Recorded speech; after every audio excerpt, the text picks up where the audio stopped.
আছি আমরা চুয়াডাঙ্গা জেলার দর্শনা উপজেলায় আমরা চাচাডাঙ্গা ঝাঁঝাডাঙ্গা গ্রামে এখানে আছি মাথাভাঙা নদীর পারে। আপনারা দেখবেন এই নদীটা, এই নদীর ওই পারে হচ্ছে বাংলাদেশের জমি আছে এবং তারপরে হচ্ছে কাঁটাতার।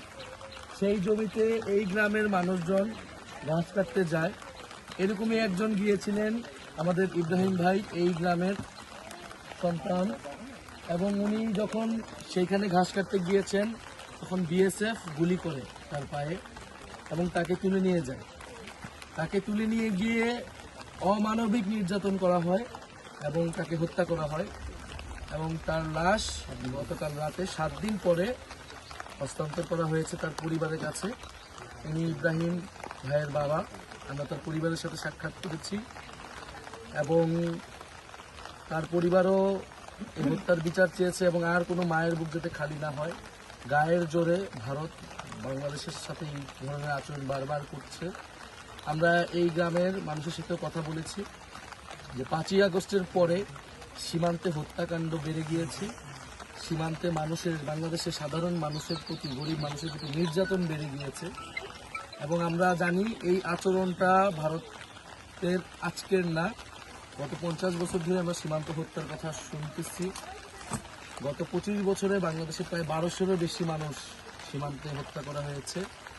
তাদেরকে নানা ট্যাগ দিয়ে হত্যা করা হয়, গরু চোরাচালানকারী, মানুষ পাচারকারী, এরকম নানা হত্যা। কিন্তু আপনারা ইব্রাহিম ভাইয়ের ঘটনা জানেন, এরকম শত শত মানুষের ঘটনা, ফেলানির ঘটনা আমরা জানি, মর্মান্তিক ঘটনা। ঘাস কাটতে গিয়েছিল এবং বর্ডার, এটা বাংলাদেশের জমিতেই সে গিয়েছিল, ভারতের সীমানাও সে, বাংলাদেশের সীমানা সে ক্রস করেনি।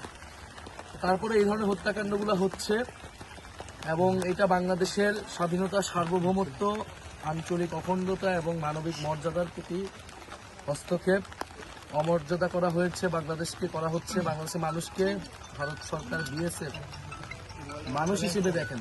এই যে বাংলাদেশ ভারতের যে বর্ডার বাহিনী, সীমান্তরক্ষী বাহিনী, এরা একটা খুনি বাহিনীতে পরিণত হয়েছে। এটা কোনো সীমান্ত রক্ষা বাহিনী হইতে পারে না। এটা মানুষ খুন করাই যেন তাদের নিত্য নৈমিত্তিক কাজ। বাংলাদেশের মানুষকে নানাভাবে নির্যাতন, নিপীড়ন সীমান্তে করা হয়। আমরা জুলাই পদযাত্রায় আজকে এটা প্রত্যক্ষ করলাম এবং আমরা এই গ্রামের মানুষদেরকেও বলেছি, সারা দেশের মানুষকেও বলছি, সীমান্ত হত্যা নিয়ে আমাদেরকে সরব হতে হবে, আমাদেরকে কথা বলতে হবে। কোনোভাবেই সীমান্তে কোনো একটা গুলি চালাতে পারবে না বিএসএফ। কোনো ধরনের উস্কানি ছাড়াই তারা গুলি চালায়, সাউন্ড গ্রেনেড মারে ও মানুষকে হত্যা করে ধরে তুলে নিয়ে যায়। আমরা এটা নিন্দা জানাই। বাংলাদেশের সাথে সম্পর্ক রাখতে হলে অবশ্যই মর্যাদার সহিত বাংলাদেশের নাগরিক অধিকার রক্ষা করতে হবে এবং বিএসএফ একটা মানবাধিকার বিরোধী সংগঠন। বাংলাদেশের মানুষের অধিকার সীমান্তে লঙ্ঘন করা হয়েছে। আমরা আজকে এই গ্রামের এই নদীর পাড় থেকে নিন্দা জানালাম এবং ভবিষ্যতে আমরা জাতীয় নাগরিক পার্টি নয়, বাংলাদেশের সাধারণ ছাত্র, তরুণ, জনগণকে সাথে নিয়ে এই সীমান্তকে আমরা পাহারা দিব, রক্ষা করব। আমরা প্রতিরোধ গড়ে তুলব যদি সীমান্তে এই ধরনের হত্যাকাণ্ড, এই ধরনের নিপীড়ন চলমান থাকে। ভারত না বাংলাদেশ, দিল্লি না ঢাকা, দিল্লি না ঢাকা, দিল্লি না ঢাকা, সীমান্তে আগ্রাসন চলবে না, সীমান্তে আগ্রাসন চলবে না, সীমান্তে আগ্রাসন চলবে না, সীমান্তে আগ্রাসন চলবে না, সীমান্তে মানুষ হত্যা চলবে না, সীমান্তে মানুষ হত্যা চলবে না, দিল্লি না ঢাকা, দিল্লি না ঢাকা, ভারত না বাংলাদেশ, ভারতের দালালেরা হুঁশিয়ার সাবধান, দিল্লির দালালেরা হুঁশিয়ার সাবধান, মোদের দালালেরা হুঁশিয়ার সাবধান। গোলামি না আজাদি, গোলামি না আজাদি, দিল্লি না ঢাকা,